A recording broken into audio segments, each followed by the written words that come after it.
voy a platicar acerca de la estadística en algunas pruebas de las vacunas lo que estamos de la pandemia que nosotros estamos viviendo en este momento, que básicamente es el COVID-19. Yo soy de profesión ingeniero en electrónica y en los últimos años me he dedicado particularmente a la docencia. Y muchas veces pues es complejo convencerlas a ustedes de que conocer o saber matemáticas es muy importante para su vida diaria. Yo les voy a hablar desde el aspecto meramente estadístico. No pertenezco al área de salud ni formo parte de ninguna cátedra de medicina, biología, química o farmacobiología. Ese no es el objetivo de esta presentación. La vamos a abordar desde meramente las situaciones estadísticas. Bien, les voy a presentar la situación en este momento del COVID.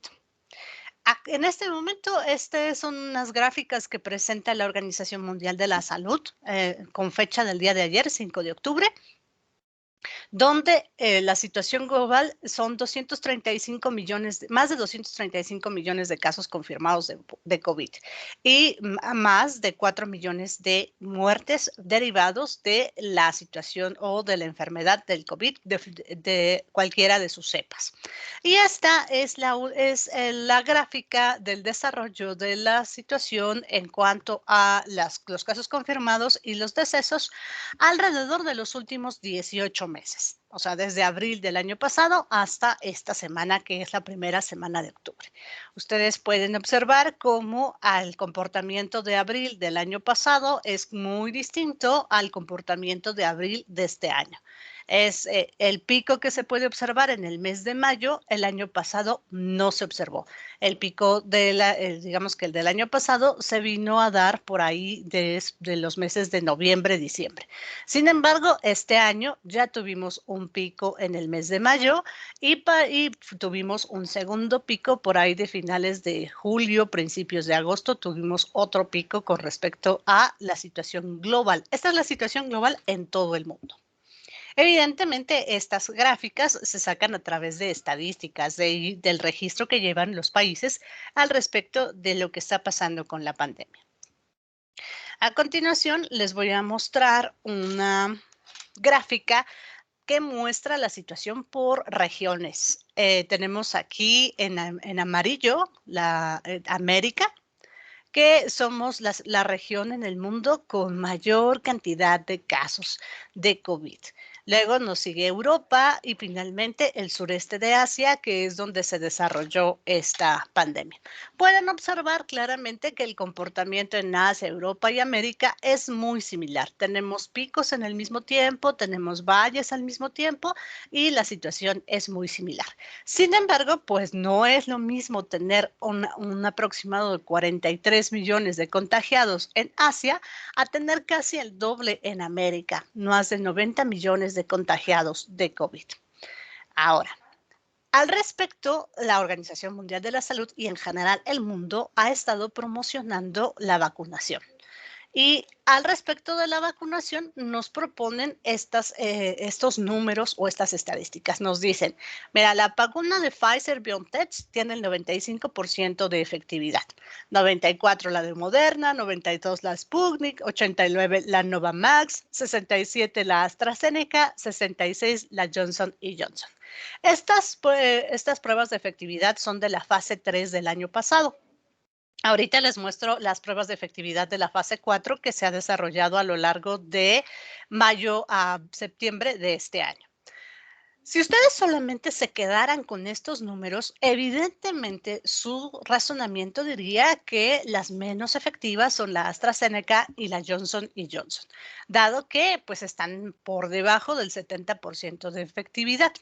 Sin embargo, no son los únicos parámetros que ustedes deben de considerar para hablar acerca de los beneficios que puede tener el esquema de vacunación mundial que se está teniendo.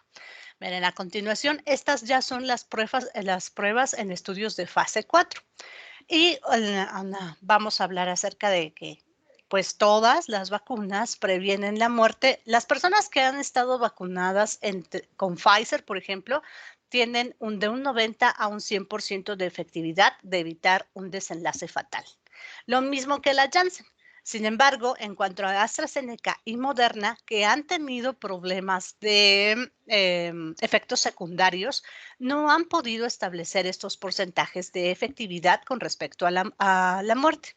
Sí ha habido casos lamentables, en el caso de, por ejemplo, de Moderna, que ha tenido decesos con personas, pero no pueden no pueden hablar estrictamente de que se trata de una baja efectividad de la vacuna ante el COVID, porque han sido personas con ciertas comorbilidades que no se puede establecer si han fallecido por causa del virus o por alguna de sus comorbilidades. En cuanto a enfermedad graves, pues están estas otras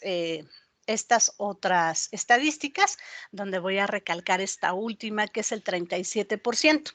La mayoría de las vacunas o de las efectividades ya se están dividiendo la población.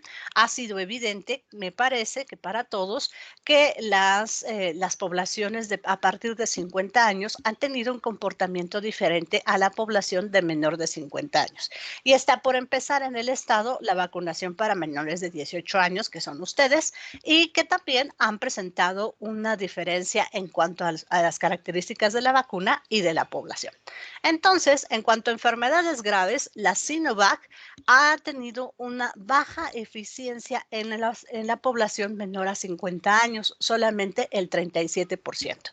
Ahorita voy a platicar de qué significan estos porcentajes. Y ya para la fase 4 nos hablan acerca de enfermedades graves, infección sintomática, infección cualquiera de las infecciones que da a través del COVID, que ya saben que se manifiesta en cuestiones de la garganta, se me fue ahorita, conjuntivitis, infección de garganta y conjuntivitis son las principales infecciones que están vinculadas con el COVID. También tienen la parte de asintomática, que ese es un riesgo importante. Las personas que no presentan visiblemente síntomas se les llaman asintomáticos, sin embargo son portadores y virtualmente son contagiadores del virus SARS-CoV-2. Y actualmente, de hecho, también en nuestro país hay ya una controversia en la Suprema Corte de Justicia, dado que hay una población infantil en México importante con comorbilidades, como la diabetes, obesidad, hipertensión y cáncer. Son niños, son infantes de menos de 18 años que al contraer la enfermedad de COVID tienen mayores probabilidades de fallecer por sus comorbilidades. Y también resulta que apareció hace unos 3 meses, 4 meses, apareció la variante Delta. Y al final de la plática voy a dedicarle un poco más a esto de la variante Delta, porque ha venido a hacer un revuelo con lo que ya habíamos logrado el año pasado. Bueno, ahora, ¿qué es la tasa de eficacia de las vacunas COVID? Bueno, les voy a platicar que cuando las farmacéuticas hacen las pruebas de eficacia, lo que hacen es seleccionar una muestra de la población. Tienen un montón de personas que pertenecen a una población en particular y se sacan todos los datos relacionados con esta población muestra. Se trata acerca de registrar la edad, el género, ya lo habíamos platicado, las comorbilidades como diabetes, diabetes, hipertensión, cáncer y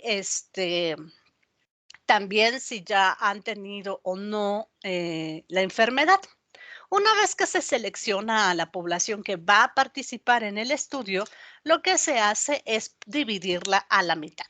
Aún a la mitad de la población se le va a suministrar un placebo, es decir, no hay ningún ingrediente activo en la vacuna que se le suministra, y la otra mitad de los pacientes sí reciben la vacuna que se está probando. Después de eso, dejan que la población siga su vida normal, siga teniendo el contacto que usualmente tienen y eventualmente, al cabo de unos meses, a esa población que ha sido la población de muestra, va a haber algunos contagiados de COVID-19. Eso es lo que va a suceder eventualmente. Recuerden que nos han hecho hincapié en que la vacuna no evita que te dé la enfermedad, simple y sencillamente hace otro tipo de cosas que vamos a platicar más adelante. Entonces, tiene una población, la divide, unos placebo, otros vacuna y los deja continuar sus actividades durante algunos meses en los que son observados y eventualmente vamos a tener enfermos de COVID en esta población que es la de estudio de caso de las vacunas. En particular, vamos a hablar de lo que pasó con las pruebas de fase 3 de Pfizer y BioNTech, que hasta hace 3 meses era la vacuna con la más alta efectividad. Ellos seleccionaron a 43,000 personas para su estudio. Dentro de esta población hay 43,000 personas. Después de 3 meses, casi 4 de observar a la población, registraron que de esos 43,000, 170 individuos resultaron contagiados de COVID-19. Ahora, ¿cómo se mide la efectividad? Bien, la efectividad tiene que ver de cómo se distribuyen las poblaciones entre las dos grandes cortes que se hicieron, entre los que recibieron el placebo y los que han recibido la vacuna. Resulta que si en la población los 170 que resultaron infectados se hubieran dividido en 85 y 85, es decir, tienen exactamente la misma cantidad de infectados los que se vacunaron y los que no se vacunaron, entonces la efectividad se dice que es del 0%. Si te vacunaste, no sirvió de nada. Si no te hubieras vacunado, corres exactamente el mismo riesgo de contraer COVID-19. Entonces se dice que si se hubiera dividido la mitad y la mitad entre los vacunados y los no vacunados, resulta que la eficacia era del 0%. Esa vacuna no servía para protegerte. Por el contrario, si todos los que se contagiaron estaban en el grupo de placebo y nadie de los vacunados se contagió de COVID, entonces la eficacia de la vacuna era del 100%. En el caso particular de la Pfizer-BioNTech, el reparto estuvo de la siguiente forma. De los que recibieron el placebo, 162 se contagiaron y 8 de los vacunados se contagiaron de COVID. Por eso se establece que la eficacia de la vacuna es del 95%. Ahora, esto no significa que de 100 personas dentro de la población, 5 se van a contagiar a pesar de haberse vacunado. Este es un paso estadístico que requiere como mucho estudio detrás, pero que básicamente les voy a decir que lo que haces es hacer un modelo a través de una cantidad muy grande de personas y aplicarlo solamente a un individuo. Este 95% de efectividad dice que el individuo que recibe la vacuna tiene 95% de menos probabilidades de contagiarse que una persona que no ha recibido la vacuna. Y aún así es importante saber cuál es el objetivo de la vacunación. A diferencia de otros tipos de vacunaciones, por ejemplo, la poliomielitis y el sarampión, en esos dos aspectos, el objetivo de la vacunación es erradicar por completo la enfermedad. De hecho, hasta hace 2 años que hubo un brote de sarampión, ya llevábamos a nivel mundial, creo, me parece, 5 años de no tener ningún caso a nivel mundial de sarampión. Y en México ya tenemos o ya llevábamos también en el 2018 algo así como 12 años de que no había un caso de poliomielitis en el territorio nacional. Esas dos vacunas, el objetivo sí es erradicar la enfermedad. Sin embargo, el objetivo de las vacunas del COVID-19 no es erradicar la enfermedad. Dada las características biológicas del virus, es un objetivo que en este momento queda fuera del alcance de la tecnología y el desarrollo que han logrado las farmacéuticas. Entonces, el objetivo de las vacunas del COVID-19 es básicamente evitar las 3 situaciones más graves de las personas que padecen COVID-19. Es la muerte, la hospitalización y síntomas severos. Tú te vacunas para no tener síntomas severos, para no hospitalizarte y evidentemente para no fallecer por complicaciones del COVID-19. Es decir, que estamos buscando a través, o que se está buscando la Organización Mundial de la Salud a través de la vacunación, que pues de plano de las personas que desarrollan una gran inmunidad no se infecten de COVID-19, o que más bien dicho los síntomas sean de moderados a ligeros. O incluso llegar a algunas situaciones en las que se presenta la situación asintomática. Ese es el principal objetivo de la vacunación del COVID-19. No es erradicar la enfermedad, sino que al cabo de unos años el tener COVID sea igual o semejante a las infecciones estacionales, como es la influenza o el catarro. Básicamente, eso es lo que se espera lograr con el método de vacunación o con la vacunación sobre el COVID-19. Ahora, resulta que pues todos han estado trabajando para poder minimizar el impacto que ha tenido el COVID-19 en la sociedad, en la economía y en el mundo en general. Y no podemos hablar de comparar una vacuna con otra por la siguiente situación. Resulta que, por ejemplo, Moderna y Pfizer-BioNTech realizaron sus pruebas entre agosto y noviembre del año pasado. Justo en ese momento, a nivel mundial, se consideró un descenso de los infectados por COVID. Descenso que repuntó a finales de noviembre y que fue uno de los picos más altos a través del desarrollo del COVID, se presentó por ahí a principios de febrero. Entonces, para que tú pudieras comparar una vacuna con la otra, tendrías que establecer los mismos periodos de prueba. Sin embargo, por el desarrollo que llevan cada una de las farmacéuticas, esto no ha sido posible. Moderna y Pfizer-BioNTech lograron tener biológicos muchísimo antes que, por ejemplo, Johnson Johnson e incluso Rusia con la Sputnik, y por ello lograron hacer sus periodos de prueba en momentos distintos. Esto hace que los resultados sean completamente distintos. Por ejemplo, la Johnson Johnson se probó entre finales de noviembre y principios de febrero, donde el comportamiento, además de la gran exposición a la vacuna, justo a finales de diciembre fue cuando se empezaron a presentar las variantes del virus del SARS-CoV-2. Entonces, asunto al que no se enfrentaron Moderna ni Pfizer. De hecho, debido a estas pruebas, entre agosto y noviembre del año pasado, se decía que Pfizer solamente necesitaba una inoculación para alcanzar el 95% de efectividad.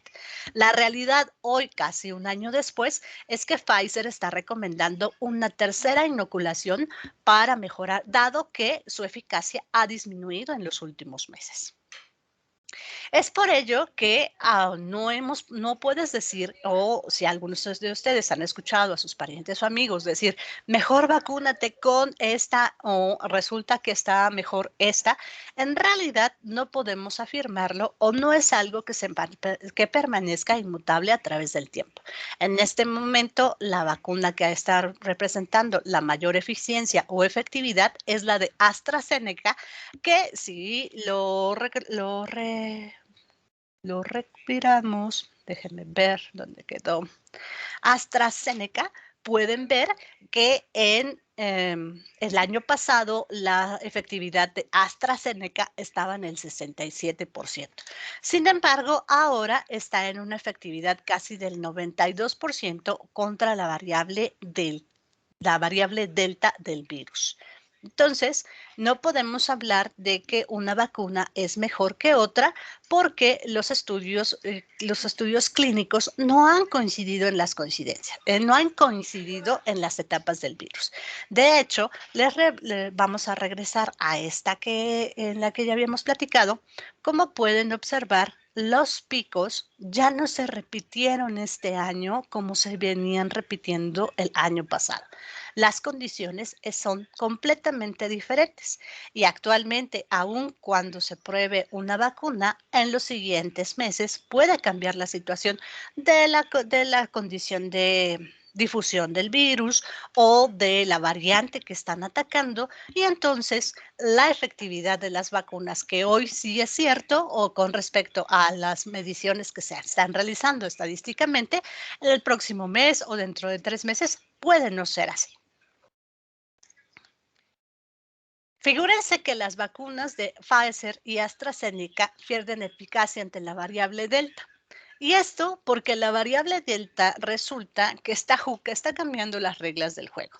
Esta es una noticia de hace poco más de un mes y voy a terminar la presentación con este titular que es del día lunes de la Organización Mundial de la Salud, donde alertan que la variable Delta ha cambiado las reglas del juego.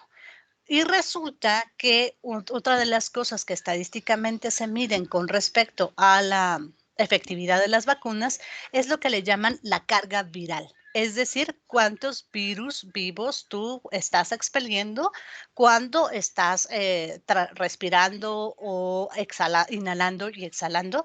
Tú expeles las personas que están contagiadas de COVID expelen una cantidad de virus en este proceso biológico. Entonces resulta que la carga viral que los contagiados de la cepa delta están expidiendo una cantidad de virus semejante a las personas que jamás han sido vacunadas. Es decir, la variante delta ha superado la situación que ya venía reduciendo la vacunación. Como ya lo vengo mencionando, bueno, como ya lo he mencionado, resulta que en este momento hasta Pfizer-BioNTech, que tenía una efectividad registrada del 95% hasta principios de este año, en este momento está registrando una efectividad del 66%. Y Astra